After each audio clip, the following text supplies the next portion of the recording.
I can go down the list of animals that we have, or plants, or insects that some of them pleasant, some of them not pleasant, but it doesn't matter. In an ecosystem, I believe that every plant and animal and microbe has a role, and it's probably an essential role.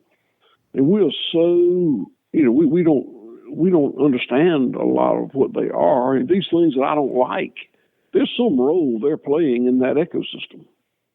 And when we try to play God by maintaining a monoculture and literally killing everything that's not the selected monoculture, then it's wrong. You lose symbiosis.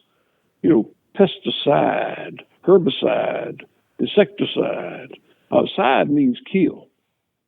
And truly, in a modern farming operation, we choose a monoculture, we choose a crop, a land, or animal, or plant, and we kill everything that's out there that's not that desired crop. And that's how we make our living.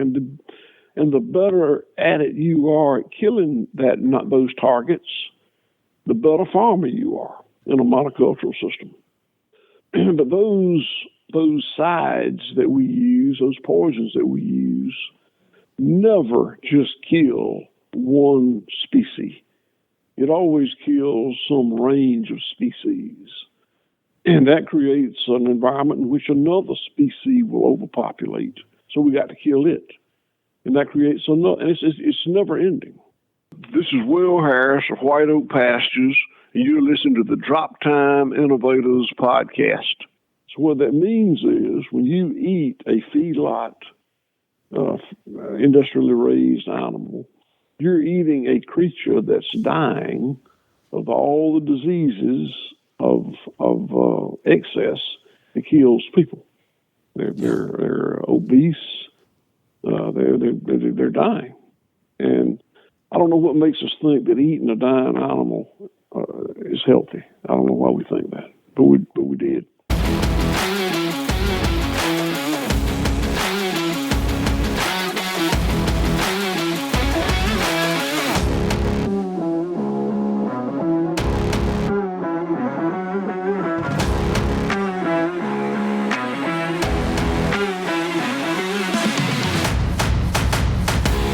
Welcome back to the Drop-Tine podcast. This is the Innovators podcast. I enjoyed my talk so much with Mr. Will Harris of White Oak Pastures that I decided to include an Innovators podcast on the original Free for Everyone podcast so that you can get a feel for the types of guests and conversations we're having on the premium content podcast that we call the Drop-Tine Innovators podcast. So just $150 a year or $15 a month, whichever you choose, you can get more of this type of premium content each month. Visit glow.fm/drop-tine. That's glow.fm/drop-tine. I am warning you, if I sound a little bit fired up and emotional about this particular topic in this episode, it's because I think we need real change immediately in this area.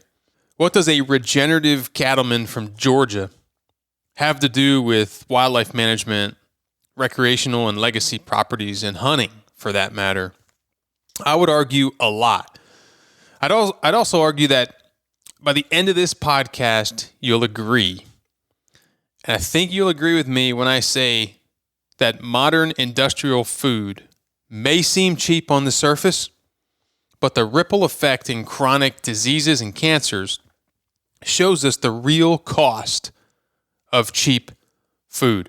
I just left the grocery stores, so I know that the food costs are rising significantly. I only had 3 or 4 bags, and it was $207. That's right, your elected politicians are spending your tax money on foreign wars, money that comes back to their nonprofit foundations, or monies that are allotted for the big guy himself. They're also adding pork in bills that bear deceiving names like the Affordable Care Act, which obviously is unaffordable. Or the Coronavirus Aid, Relief, and Economic Security Act. I loved that one. Also called CARES.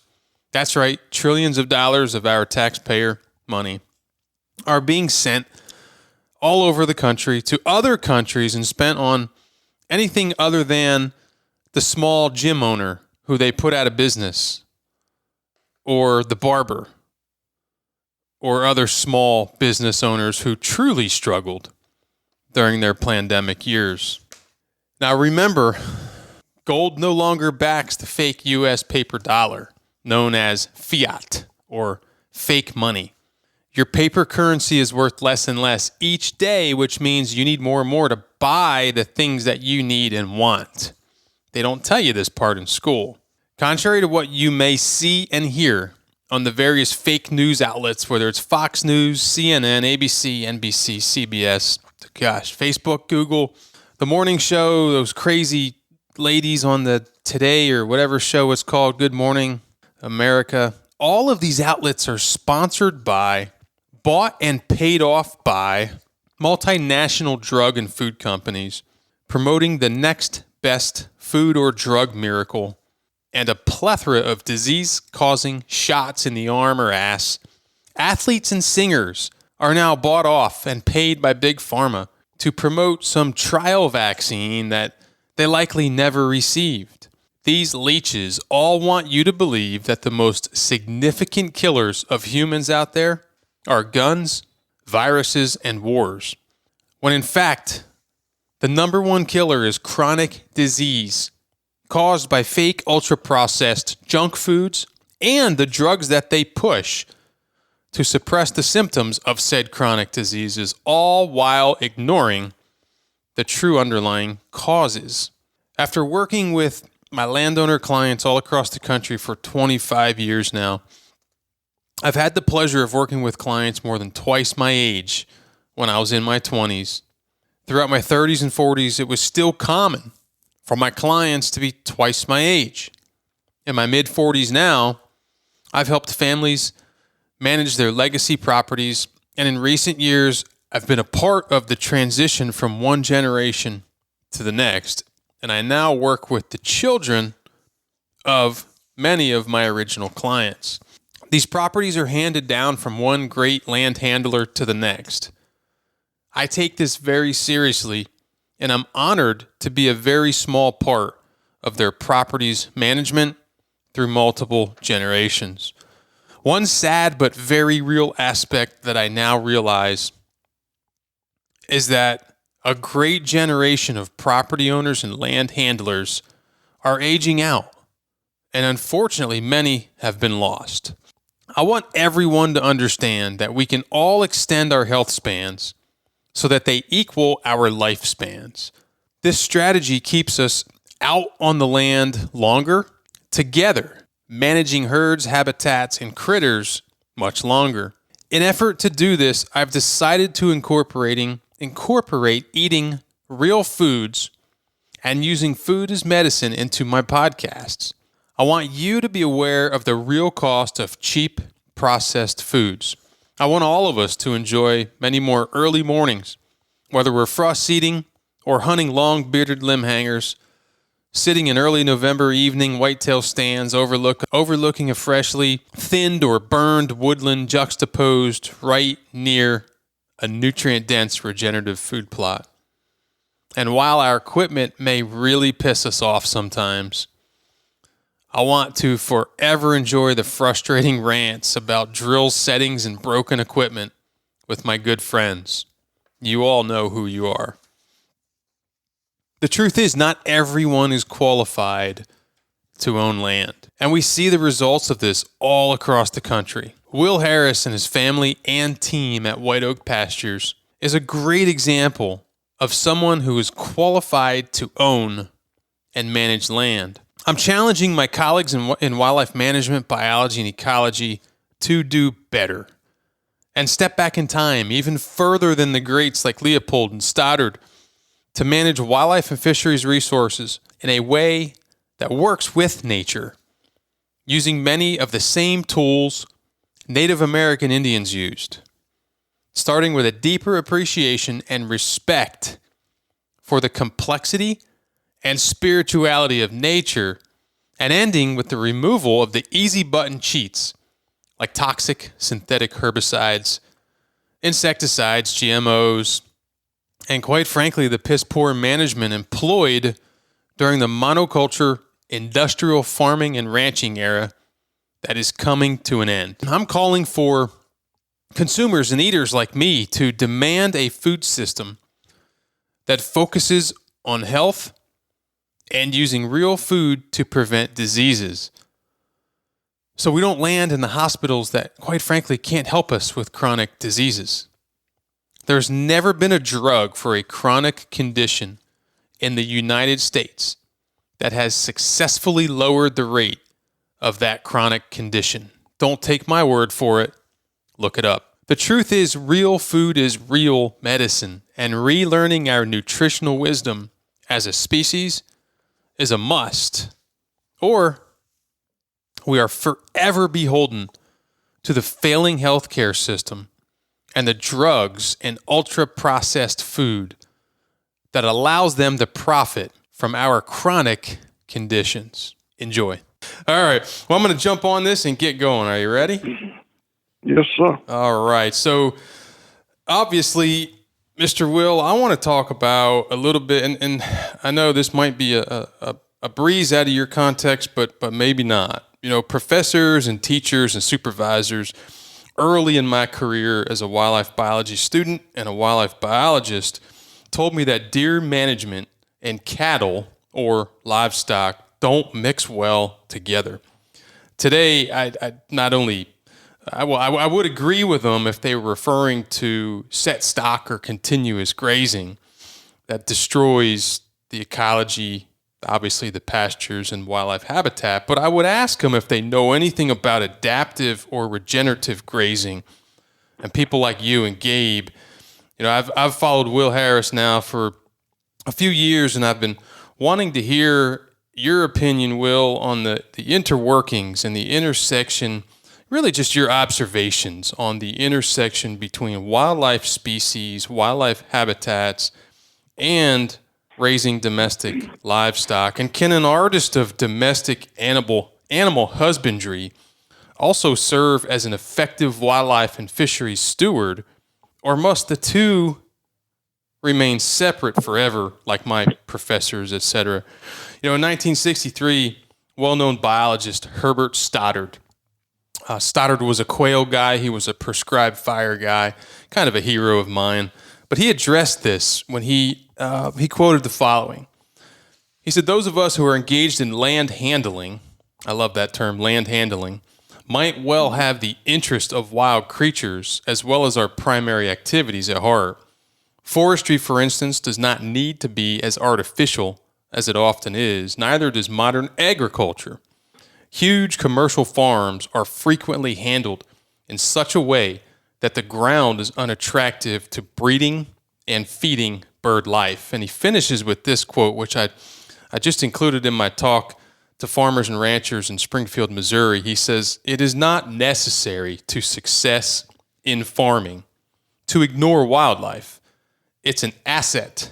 And that was 1963. And 25 years ago, correct me if I'm wrong, Mr. Will, but Will Harris made the conscious decision to stop following the industrial model of farming and ranching, and he started raising food a better way, a completely different way.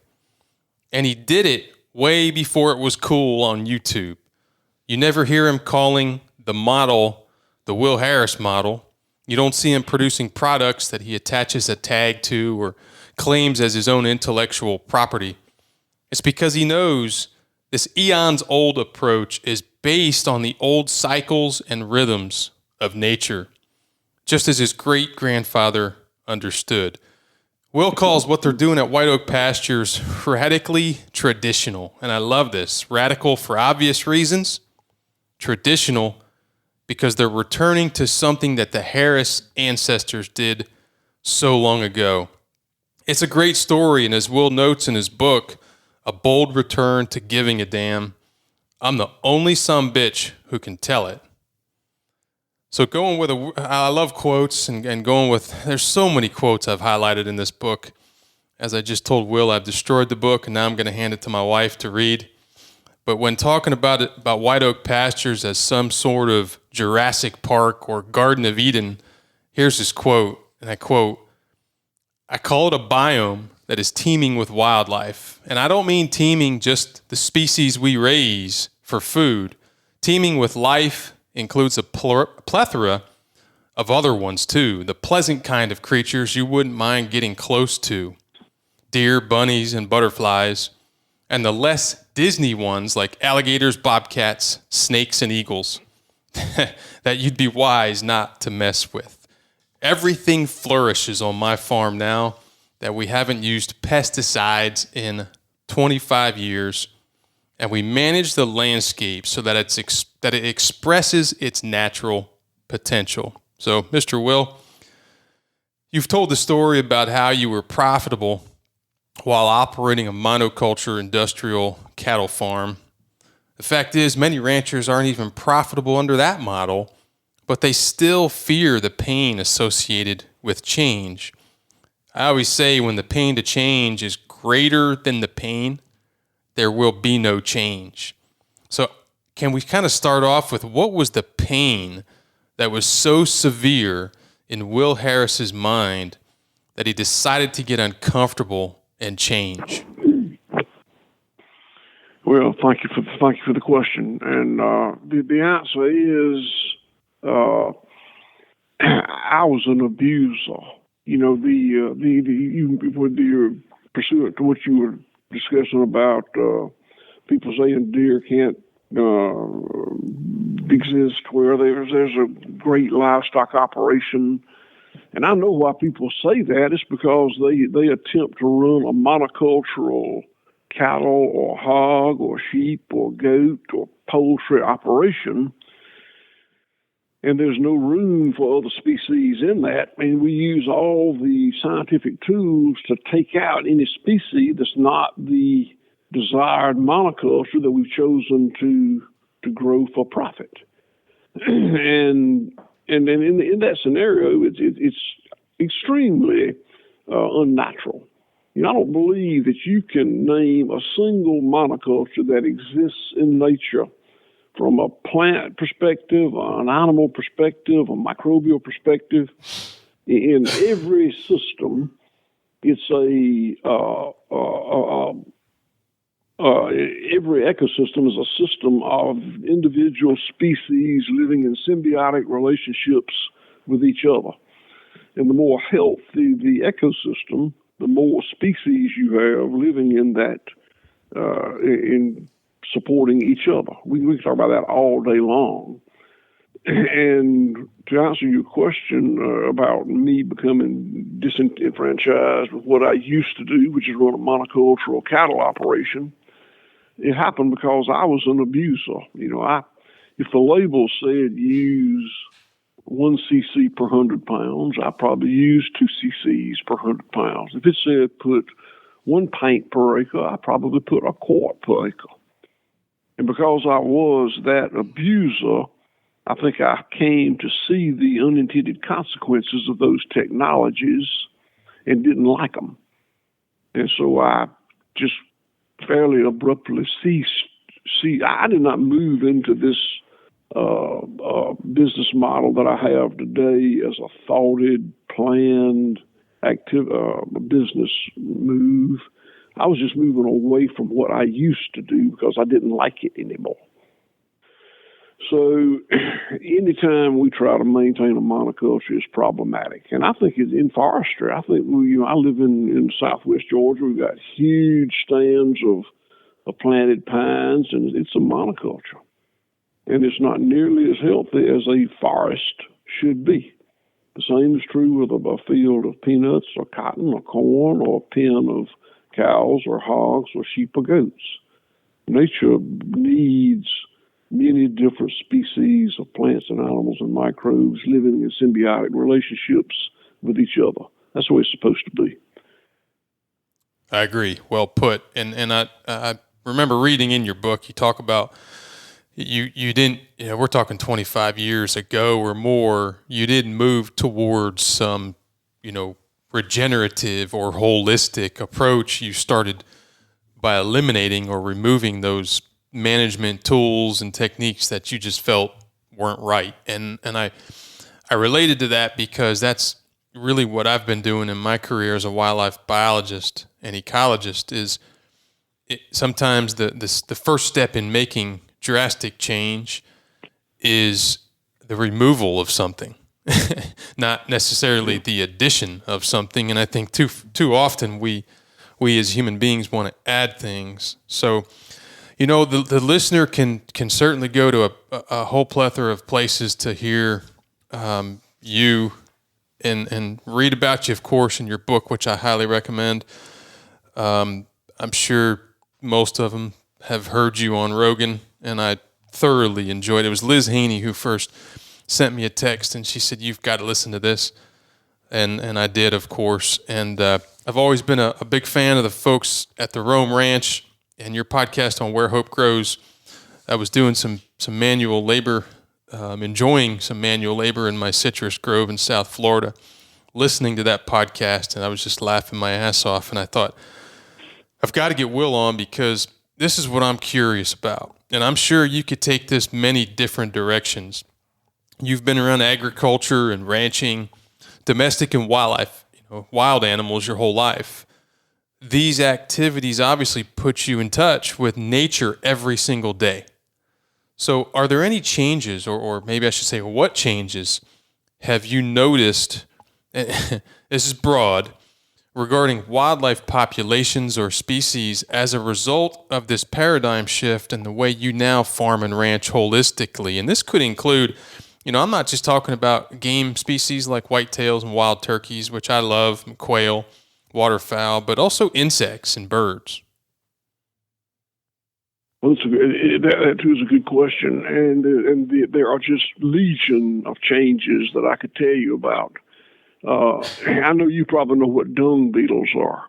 Yes, sir. And dung beetles are such a benefit to the land and the animal. They benefit the land because they prevent stratification of nutrients by digging 18-inch deep holes and packing it full of manure.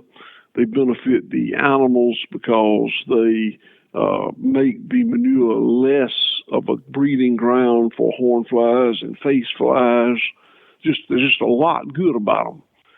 But the wormers that we gave to cattle remained in the dung and killed the dung beetles. So when I was a kid, I used to see dung beetles, and I forgot about them. I forgot they existed.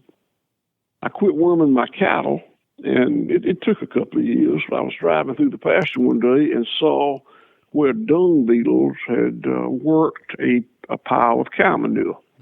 And it was like deja vu. I was in my Jeep. I slammed on brakes and backed up and got out and got a stick and scratched around in the manure till I found the dung beetle. And I can give you a lot of scenarios like that. Frogs, upland frogs, we call them toads. I don't know what they are. But when they breed, I don't know how that works, but there are just thousands of little tiny, smaller than your thumbnail frogs that hatch. I used to see those frog hatches just fairly commonly in the summer when I was a kid. I went for years and didn't see it, and suddenly I quit using pesticides on my pasture, and we have frog hatches again. And I can go down the list of animals that we have, or plants, or insects that some of them pleasant, some of them not pleasant, but it doesn't matter. In an ecosystem, I believe that every plant and animal and microbe has a role, and it's probably an essential role. And we're so, we don't understand a lot of what they are. And these things that I don't like, there's some role they're playing in that ecosystem. And when we try to play God by maintaining a monoculture and literally killing everything that's not the selected monoculture, then it's wrong. You lose symbiosis. pesticide, herbicide, insecticide. Side means kill. And truly, in a modern farming operation, we choose a monoculture, we choose a crop, a plant, or animal, or plant, and we kill everything that's out there that's not that desired crop. That's how we make our living. And the better at it you are at killing those targets, the better farmer you are in a monocultural system. But those sides that we use, those poisons that we use, never just kill one species. It always kills some range of species. And that creates an environment in which another species will overpopulate. So we got to kill it. And that creates another, and it's never ending. I like it. I'm taking notes here because you went about 8 different directions that I wanted to address. And I think one of those, I keep referencing this talk that I gave in Springfield, Missouri, it was basically about the future of farming and ranching. And I called for or demanded or challenged my peers as wildlife biologists, ecologists, and managers to start focusing on a more holistic approach, a Alan Savory type approach to managing wildlife and game and non-game species. And I think I heard resilience in what you just described. Biology is, the entire ecosystem is so damn resilient, it blows my mind. Even though we're so hard on it and abusive, it still comes back when we make the necessary changes. And I think it's time, your unintended consequences there, talking about the dung beetles and the toads, it's time that professionals like myself and my peers start to address the underlying causes of these diseases and things that are going on so badly, these unintended consequences. But it's too easy for everybody to focus on the signs, on the symptoms, and ignore the underlying true problems. And many times the sides that you mentioned have a massive ripple effect across the entire ecosystem. We embraced, there's something about us humans that causes us to want to embrace the very linear factory model. An automobile factory, it's very linear. I mean, you can just start with whatever the materials you start with, and you a very linear way, create an automobile. We could talk about that a long time. And what we do in nature, it's cyclical. It's not linear. But we have chosen the linear path, whether it fits or not. And I pick on farming a lot. But if in livestock production we do it, in almond groves, if it's not an almond tree, you kill it. If in pecan groves, everything is very linear, very monocultural, and it flies in the face of nature, which is very multi-species and very cyclical. Yeah, I think, I have a lot of friends who are engineers, so I'm saying this, as a joke, but I think we try to measure everything down to the fraction of an inch and control everything in nature. And I have been called on topics like chronic wasting disease and the like. I have been called a voice in the wilderness, and it's because I feel like you never control nature. You can most certainly have a major impact on the direction. You can manage some things, but as soon as you start to try to control it, that's when everything goes absolutely fucking haywire. Would you agree with that? And yeah, I would. And even in your field of wildlife and forestry, we talked about huge acres of monocultural pine trees, but from a hunting perspective, I've got friends who have quail hunting plantations, and they trap everything that might eat a quail and throw a lot of stuff out of balance in doing that. Anytime you try to make it into a monoculture, it becomes linear, and that's absolutely against nature. The symbiosis, the bounty of nature, comes from all those species living in symbiotic relationships with each other. When that happens, when we let that happen, it spins off in abundance. Think about all the coal and gas and oil that's just wealth that's in the ground from the era of the dinosaur. When all those cycles of nature were just rocking out, I'd love to see what that looked like. Can you imagine? Absolutely. Yeah. I was recently on an airplane, waiting to get on an airplane, and ironically thinking about questioning, because I ask a lot of questions. And this is one reason I don't like the modern school system, because you cannot ask questions. And I think they snuff the questioning that toddlers, if you look at research, children, there was one paper that young girls, 4-year-old girls, ask their mothers 390 questions a day.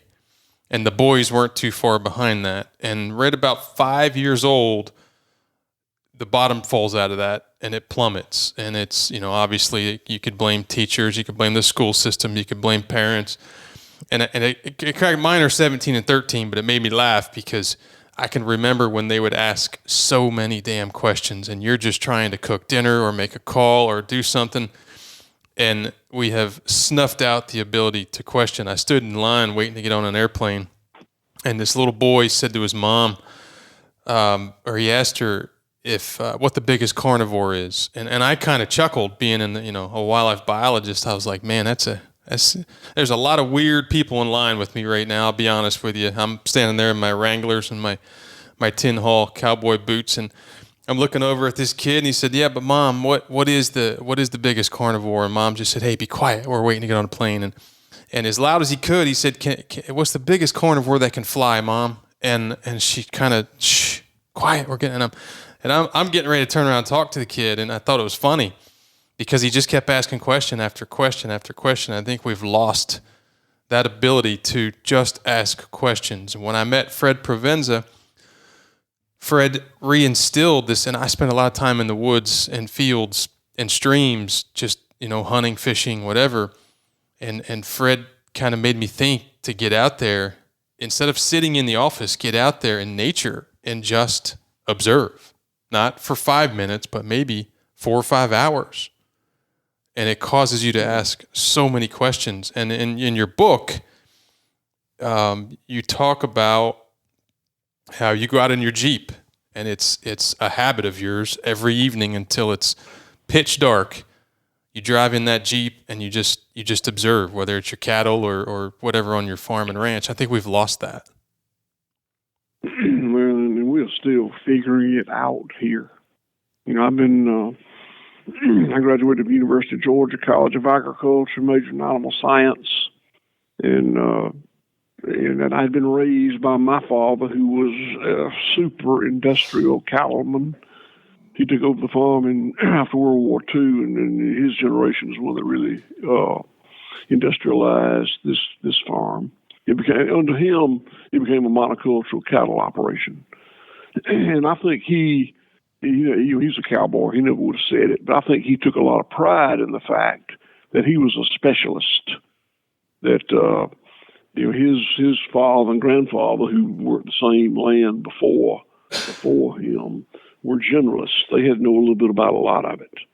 He knew cows only, but knew a lot about them.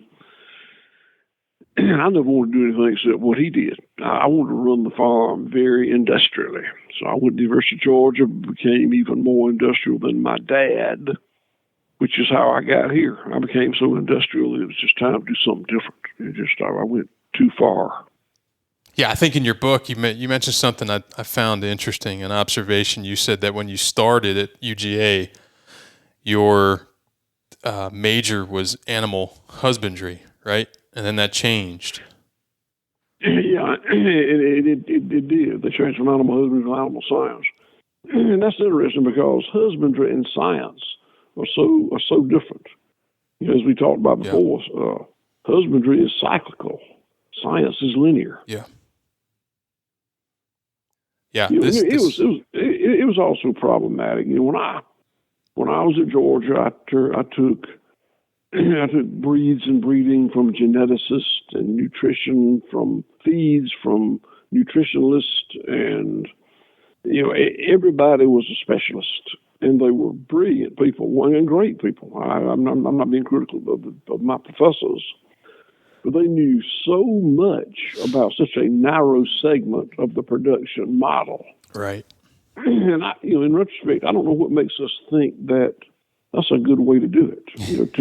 To operate a production model, which is an ecosystem like a farm, you need to know a little bit about all of it, not always know about some of it. And it's just like watching a ball game through a slat missing in the fence. You can't watch the game. Yeah, in your book you talk about your predecessors, your great-grandfather, your grandfather, your father. And as a wildlife biologist who has been incorporating, I too have changed dramatically the way that I farm for wildlife and really just do everything I do. And I've noticed, my kids have noticed, visitors to the farm have noticed that the place is now full of life. It looks completely different.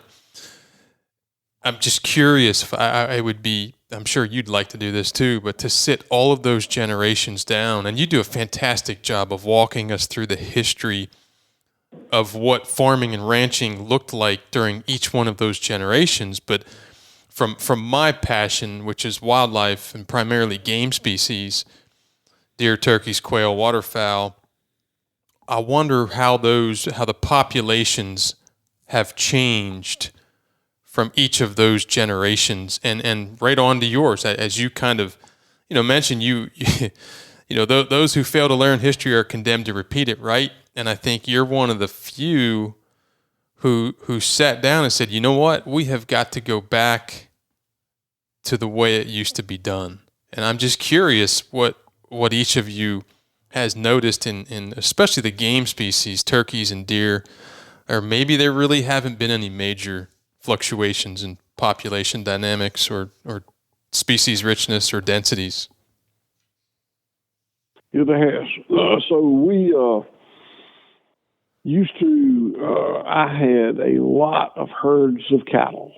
I had, the numbers weren't that great, but I had a lot of small herds. In my mind, I thought I had to have really old cows in a herd because they needed pampering, and really young cows in a herd because they needed developing, and cattle that had too much of a certain bloodline in them that needed something else. And I would have just a lot of very small herds of cattle, and they would pretty much permanently reside in pastures, in individual pastures. There wasn't much movement going on.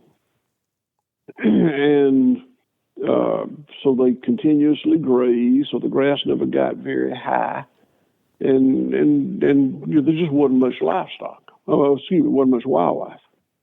So fast forward to today, we believe in having land, the forage, have a really hard impact and a long recovery time. So we spent a lot of money fencing this farm into 150, 30-ish acre permanent paddocks. And we move cattle every single day for 10 months a year. The 2 months we feed hay in one location, but for 10 months a year we move cattle every single day. Every herd is basically 4 herds. So the cattle, the land gets 60 days of rest growth between grazings.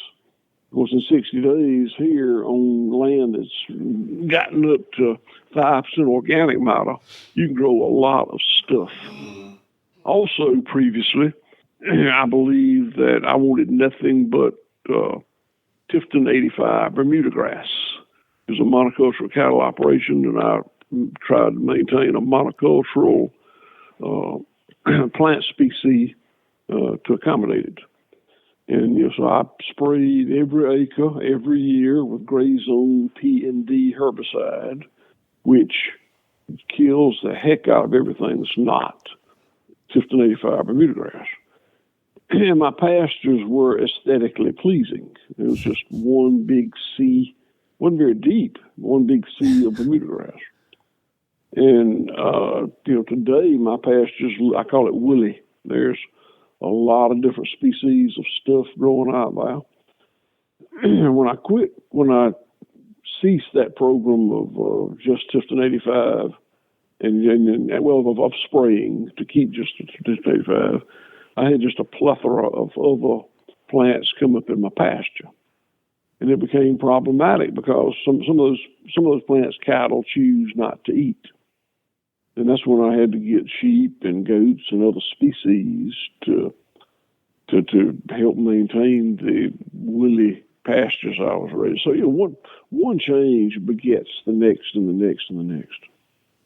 Absolutely, that's good stuff. So, and I know we have some things in common here. I won't get on this yet, but I want to talk about food. And I know, some of my listeners are probably like, why are we talking about human food at this point and real food, which kind of echoes my talk to farmers and ranchers. But it's important because those listening are stewards of land. Maybe a little bit different than you, but not so much.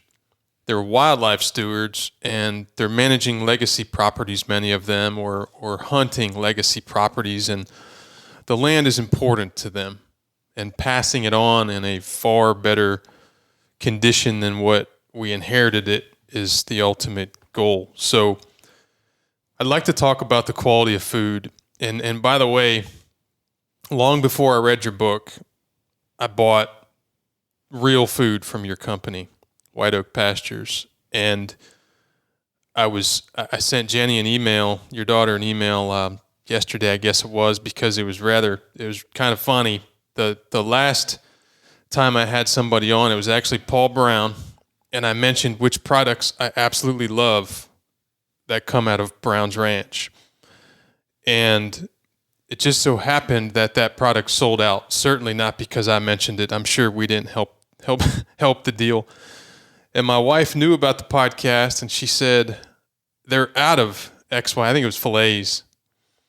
And she said, you've got to stop mentioning this damn stuff on your podcast because she said, we cannot go to the grocery store and buy garbage. You've got to stop this. So when she heard I was interviewing you, she said, you will not mention XYZ product. And it's not a consumable, by the way, unless there's something wrong with you. But we purchase all kinds of products, and that will only increase as time goes on. And so I'm super appreciative of that. But I will say this, that, when I gave this talk in Springfield, and my last slide was why. It was my why. We were all talking about our why, and I ended with something, like this. I said, I'd like to continue, my happy place is in nature, observing, shed hunting with my family, friends, cutting trees down, whatever. And I want to be able to do that for a very, very long time. And I can't do that unless my health span equals my lifespan. And my lifespan can end as soon as this podcast ends. As long as my health span equaled that, then I'm successful and I'm happy with that. I want to be able to do the things I like to do. And I can't do that without real food.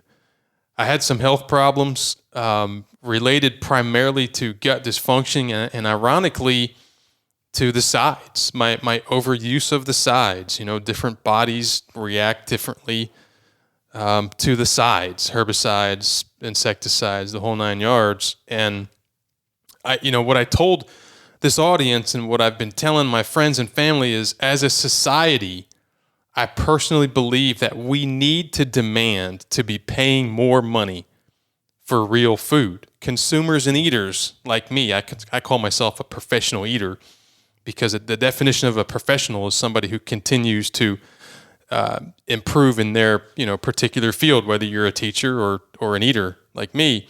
And I'm continuing to learn about nutrient density and what to remove and how to eat. I mean, I grew up in the 70s and 80s and 90s when McDonald's put the playgrounds, and moms, soccer moms took us there and dumped us at the playground so they could sit and talk about, whatever they needed to talk about. So it takes time to do this. And, food was once nutrient dense. And now, we're consuming this ultra processed, disease-causing junk. And I finished my talk by saying the number one killer of chronic disease, and this is really true in wildlife too, to an extent, is caused by ultra-processed food. And, it's chronic disease caused by what we're consuming. And in wildlife situation, what we add to the system in the sides. And I told the farmers and ranchers in the audience that you have the ability to change that. Don't screw it up. And so the real food that we get from White Oak Pastures or Nourished by Nature, to me, is something that I want my clients and listeners to know about.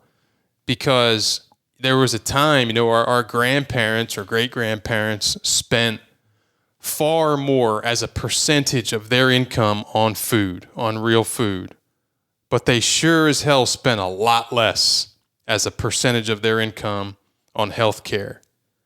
Do you see what's going on there? And here we are, grossly. I spend a lot of time in airports and stores, etc. We're in bad shape. We are in very bad condition. And we need to change the way we eat. Well, I agree. And I know with reference to wildlife, you've seen this too, but I've seen deer out grazing a crop like grazing the peanuts or soybeans or whatever the crop was. The crop duster come to fly poison onto the crop aside, and the deer go to the woods and stand and wait till he gets through spraying and then walk back out and start eating. I mean, it happens in nature as well. Mm-hmm. And when we do exactly the same thing with our farm animals. So it's we've just over-industrialized. We have bastardized what is good business and what is not good business. So when my great-grandfather and grandfather ran this farm, this would have been prior to World War II. And then back as far as in 1866, when my great-grandfather came here, and they were prosperous people. They had about 500 acres of land, which was pretty good size for a farm back then. And they raised a lot of different species as we do today. And every morning, 6 days a week, they got up at daylight, or got out at daylight, and slaughtered something.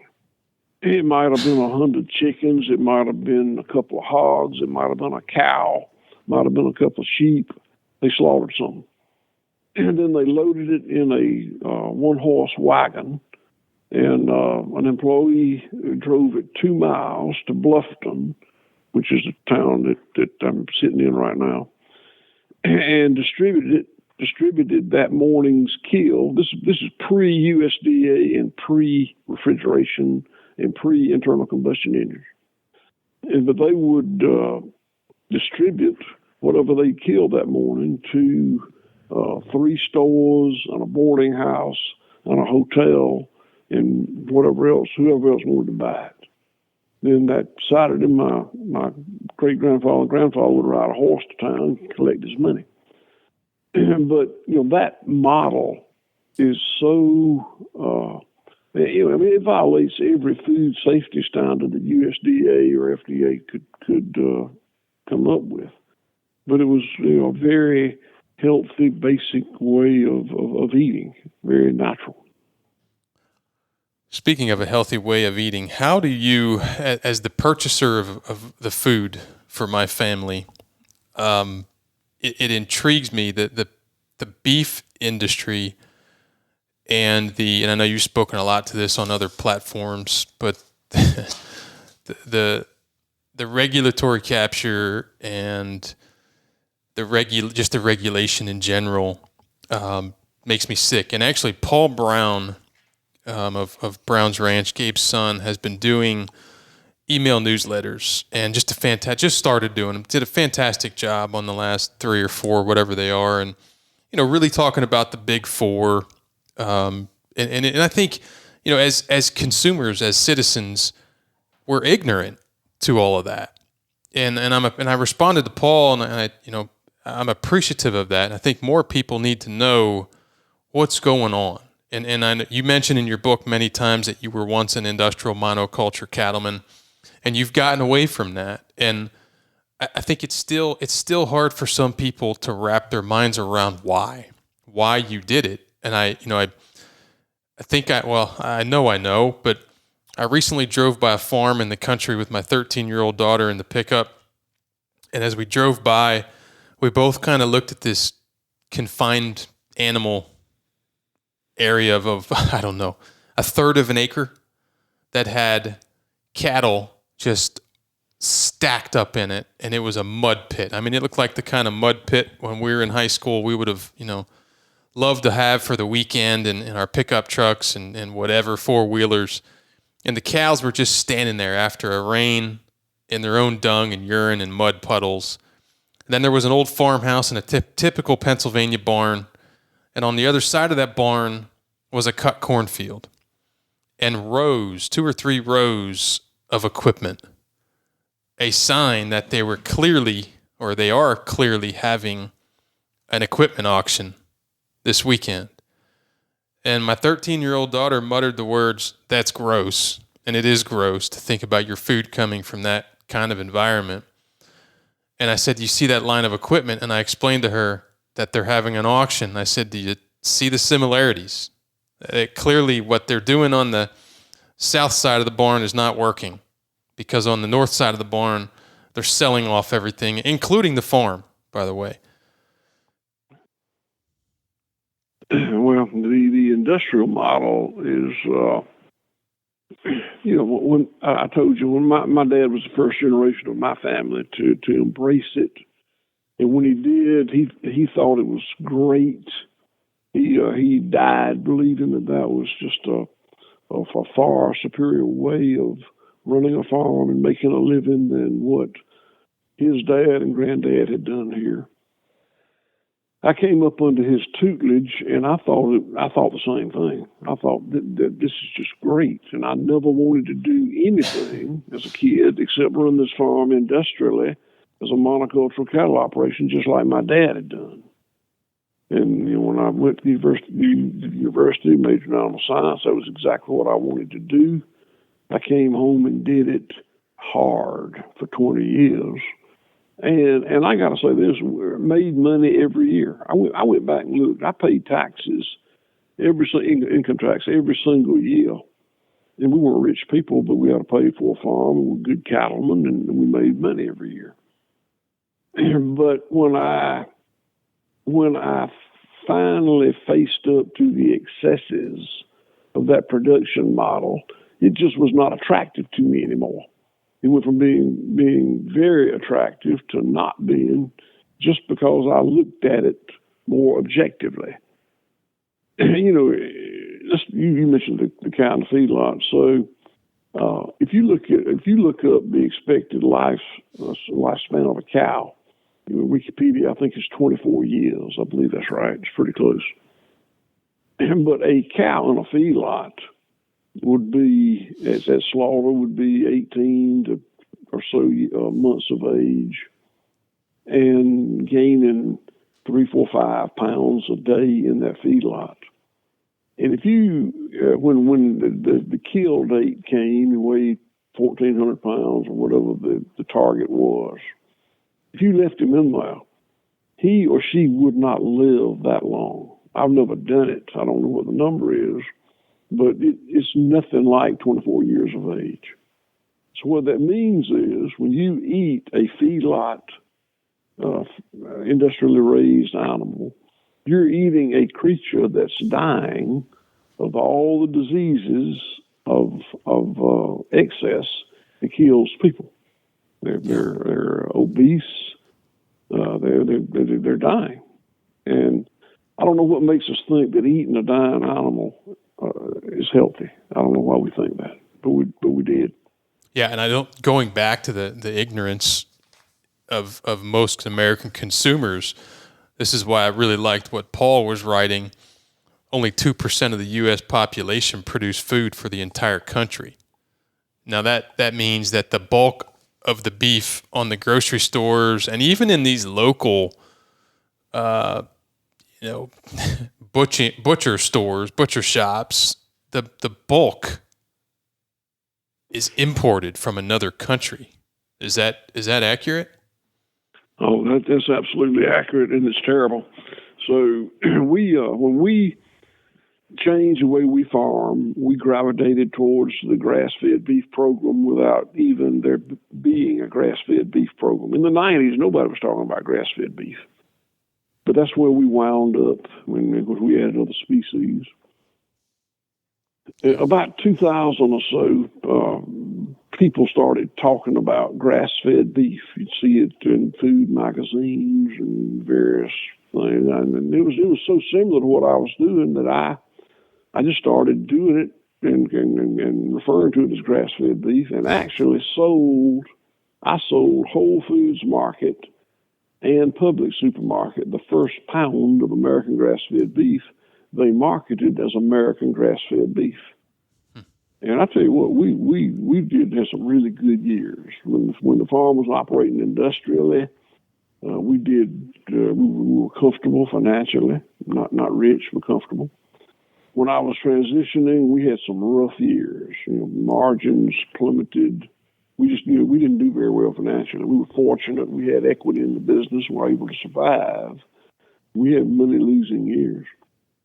When grass-fed beef became in the news, and we sold to Publix and Whole Foods and some others, we just did really well for a while. But in 2015, the USDA changed the rule about American product of the USA. It had been previously born, raised, and slaughtered in the USA. They changed it to value is added in the USA. And that opened the door for the big beef companies to buy grass-fed beef in Uruguay, New Zealand, Australia, 20 other countries, and import it and sell it as American grass-fed, legally label it as American grass-fed beef. And when they did that, the margins plummeted. So it's been a roller coaster. Yeah, and we're go ahead. I'll finish. Sorry. No, but we were well enough established that we have survived it, and we're going to be okay. But a lot of people that I really think a lot of were just getting started, and they simply had to exit the marketing grass-fed beef. Yeah, that's a shame. And you've got these great four, these big four companies that comprise 85% of the beef market here in the U.S. And as Paul pointed out in his email, in his mass email there, further processing in the States can be as minimal as cutting a tenderloin into portion steaks, or grinding some trim, or making bratwurst, and all of a sudden it's a product of the USA. Paul's exactly right. As a consumer, that pisses me off, to be honest with you. And I recently told somebody, I'm quite vocal about where I get my food because it's real medicine to me, and we've bastardized that term medicine. Medicine to our great grandfathers wasn't what we view as medicine today. Some pharma jab in the arm, and was buying stuff from obviously Bluffton, Georgia, and from the Dakotas and Missouri and Southeast PA, and this local friend said, "You're not going to buy. Do you want to buy some of my beef?" And I said, "No. I've seen how it's raised." And I said, I like to see my growers. Paul Brown sends me pictures because he knows I like to see how my animals are raised. And that to me is real sales. That to me is caring for your customers. And when I see how my animals are raised, I'm sold. And when my kids, my 17-year-old said something funny the other night, he's usually full of swear words and all goodies. We had a 6-ounce filet, and I only buy from regenerative, holistic ranchers. And just the pure comments that come out of their mouth because they're honest are entertaining. And they have had steaks from all over the place. And they're constantly wondering and asking me, why do these taste so damn good?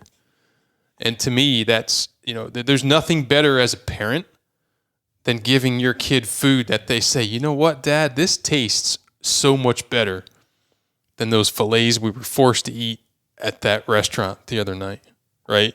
So, I had another funny conversation I think you'll enjoy with a friend of mine. I sent him, I think it was one of your emails that I get, and he subscribed to it, and he forwarded it to me, and he said, "Do you routinely buy this, ? I'd really like to go to nothing but things like this, but God damn it, it's expensive." And I printed the email off because I knew we were going to be talking, and I said, "Yeah." I said, "We actually ate them last night. Get the 6-ounce fillets, and if you've ever had a better steak or you ever have a better steak, tell me, and I'll fill the freezer with it." If you had gone to my talk in Springfield, you'd know how much it truly costs us in our health to not buy real food. My freezer is stocked with fillets from 3 different holistic ranchers. We also have sausage, bacon, chicken, butter, cheese, household goods, blah, blah, blah. I go on and on and on.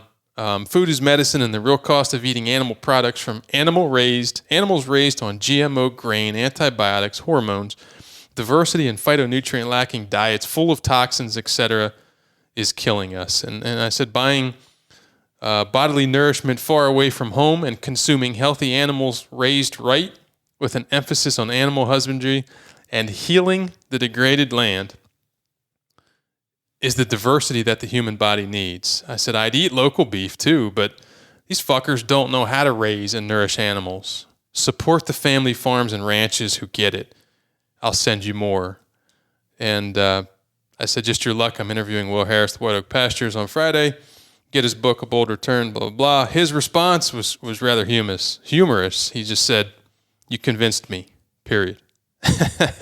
And I think we need to do more work explaining to people that all of these chronic diseases can be addressed preventatively with real food, not pharmaceuticals, not...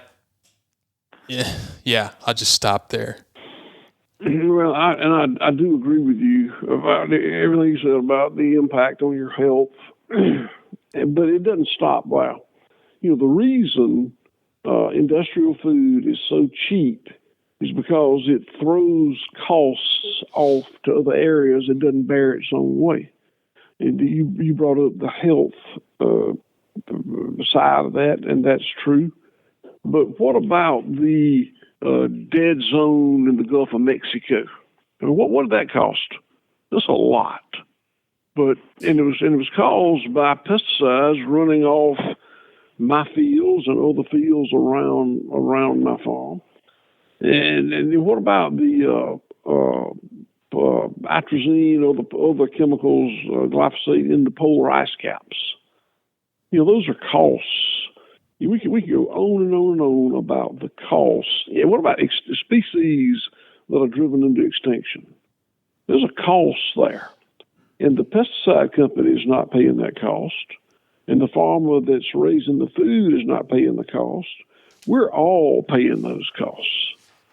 So my food costs more than industrial food. It just does. And I got to say I'm unapologetic. I wish it weren't true, but I'm unapologetic about it because I understand that I'm not costing the planet what the artificially cheap food is costing. Well, not to mention down in Bluffton, Georgia, and this can be anywhere for any regenerative holistic rancher, you're employing close to 200 people, 170, 180 people. Yep. I mean, this is here, domestic. This is in the United States of America. You are supporting, as a rancher, that many people. And if you can't pay a little bit more, then you deserve, quite frankly, the chronic illnesses and diseases that you're dealing with. The problem is the taxpayer has to foot the bill for a lot of that garbage. And I will say this, when I'm in Fort Myers, Florida, my place in South Florida, when I go to Publix, I didn't realize this till recently. I was flipping through, hadn't been there in a while, and I was flipping through the meat section, and I said to my wife, you're not going to believe this, they have White Oak Pastures ground beef. There were 3 pounds left, and we dumped them all in our cart. And my son, who's into bodybuilding now, he's 17, he fries up just meat and eats it. And he's like, Dad, we got to get more. We went back the next day. They had restocked it with, I think, 3 or 4 pounds, and we took them all. There were products that were more than yours. So, and I don't know what they are. I don't know the growers. I don't know how they grow. But it didn't look like anything I would be interested in. But my point is there will come a time when people are, I've gone to the grocery stores and they used to tell me it's expensive to buy organic, and it can be. But if you've gone down the middle sections lately of the grocery store, everything's expensive. It's expensive to eat garbage food too. And there will come a time when they flip the script on you and hit the switch, and all of a sudden you're paying more to kill yourself than what you can. So I don't know that this is true across the board. I certainly don't do the economic studies and really don't care to, because I'm convinced and I buy real food. But I guarantee you there will come a time when they bait and switch and charge you more for Lucky Charms that we know they're clearly on a mission to promote than they will for real food. Well, and the food that you reference, Lucky Charms and whatnot, are so addictive. I mean, they're just so too good to be true. And especially when you started out as a child eating those foods, you come to expect those bursts of flavor that just probably don't exist in real natural foods. Yeah, it's addictive. Well, I can tell you, there's some amazing stuff in real food grown the way you grow it. I'm gonna try to hit some of these questions quick because we've been going so long. But is for the ranchers, I know there are ranchers and farmers who listen to this, and there's a lot of sportsmen, hunters who also farm and ranch. What would you say the one thing that comes to mind that you wish you would have done sooner on your regenerative, holistic journey? And it could be personally or professionally on your operation. I know every time I talk to people who have experience, they offer a tidbit of, I wish I could go back 10 years, 20 years, and I would start doing this one action. So I can think of so many, but the one is when I moved from being part of the industrial beef production system to this being my own tiny little beef production system. I did it in Clay County, Georgia, and as you alluded to, Clay County was the poorest county in the United States of America in 2020, lowest income of any county in the United States.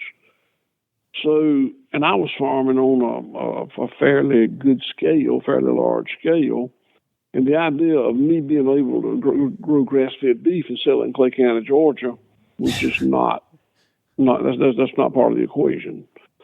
So I went to, as I mentioned earlier, grocery stores, Publix, Whole Foods, and they bought it, and I became a wholesale beef producer and had some good years, but then it caught up with me when the big meat companies, Big Four, started importing foreign grass-fed beef and selling it as product of the USA.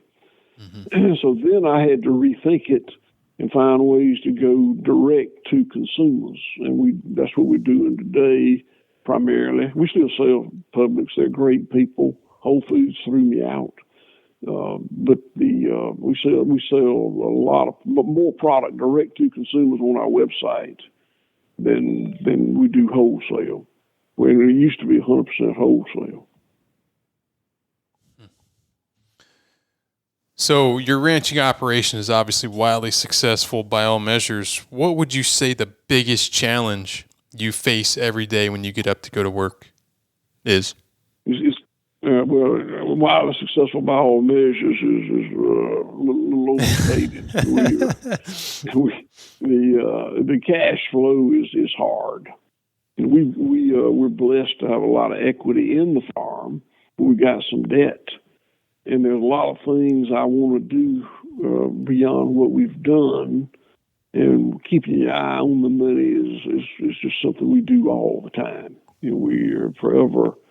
We have a management meeting every week in this little courthouse, and we talk about things we want to do. And then we talk about what we can afford to do. And it's two different subjects. Absolutely. So I view Will Harris as a big picture guy. Obviously, I think you more accurately appeal to the recreational property managers who I talk to on a daily basis and the legacy property owners.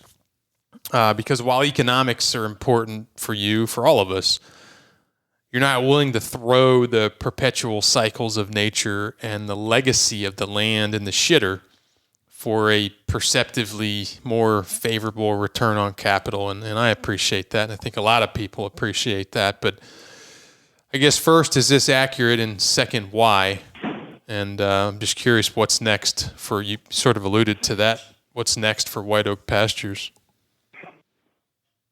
Well, land is a non-depreciating asset. And there aren't many of those, precious metal, gold and silver, precious gems like diamonds and rubies, maybe art. I don't really get that, but the land is a perpetual asset. I mean, it will last forever. I consider the herd to be a perpetual asset. If you allow it to breed replacements, it'll last forever.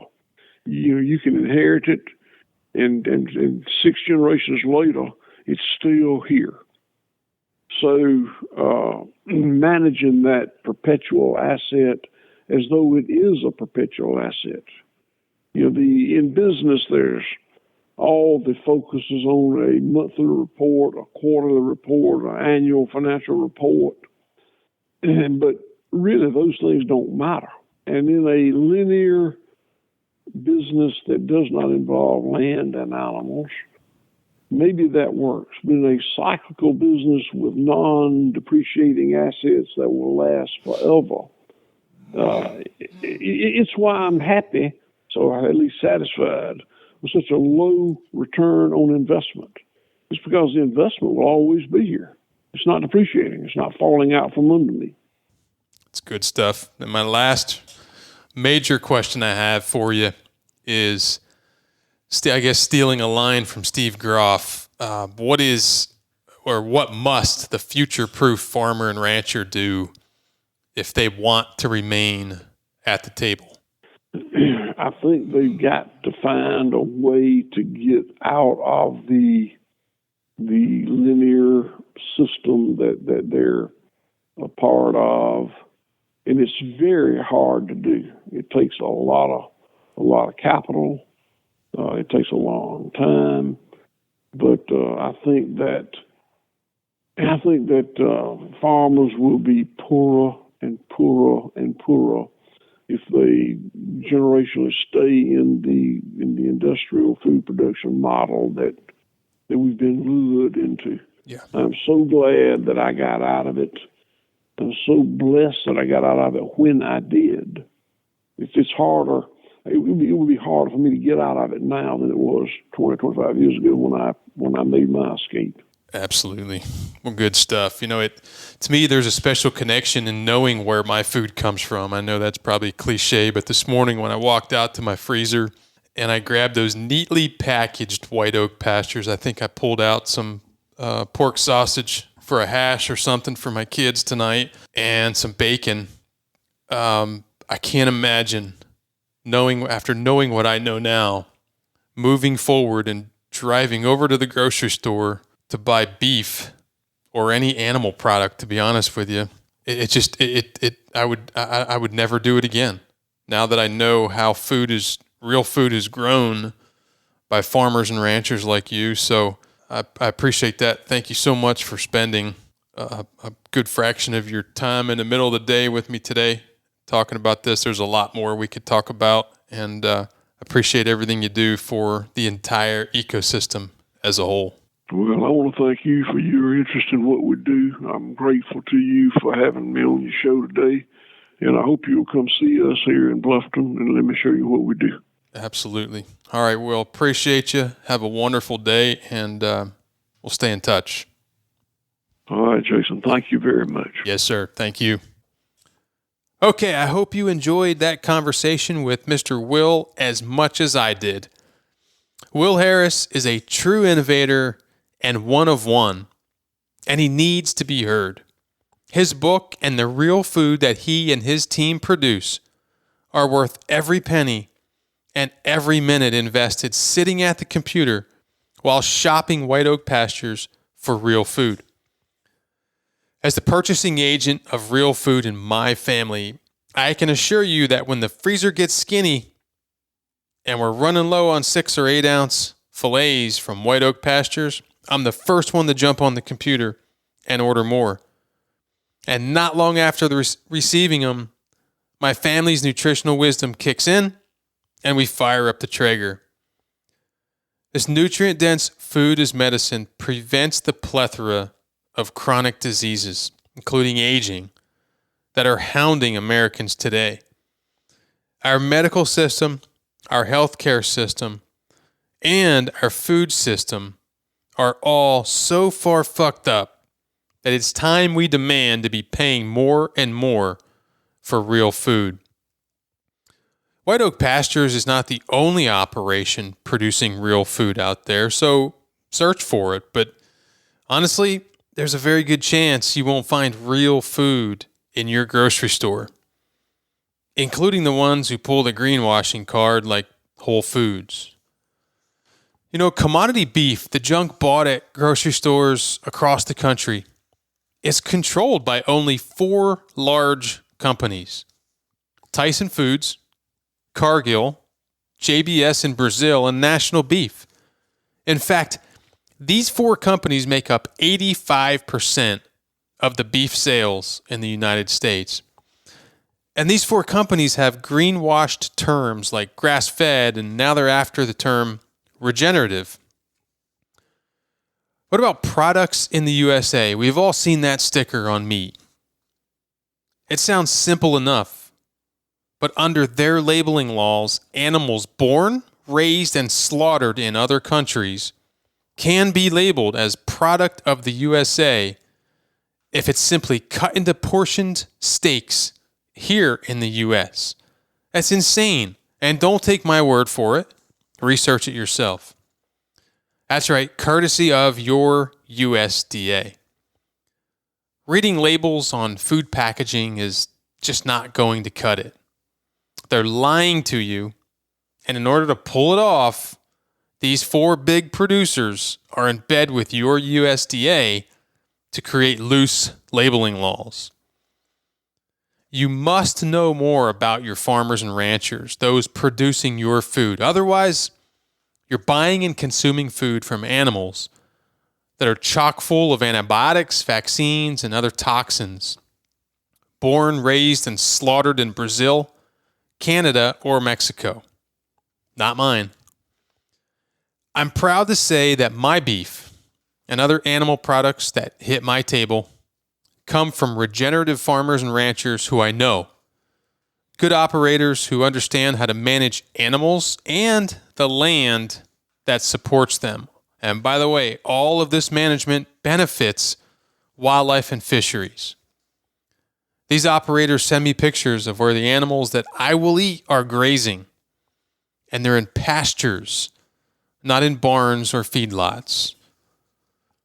Buying animal products from the Big Four not only means you're eating animals from outside of the United States, but it also means that you are funding the demise of the great regenerative and organic farmers and ranchers in the United States. If you want to get even more pissed off, research the Beef Checkoff program developed under the 1985 Farm Bill, a classic American redistribution of wealth and demise of the good operators, funded by the good operators and courtesy of the bureaucrats who once again bury such bullshit behind feel-good terms like Farm Bill. Thank you for listening. I hope you enjoyed.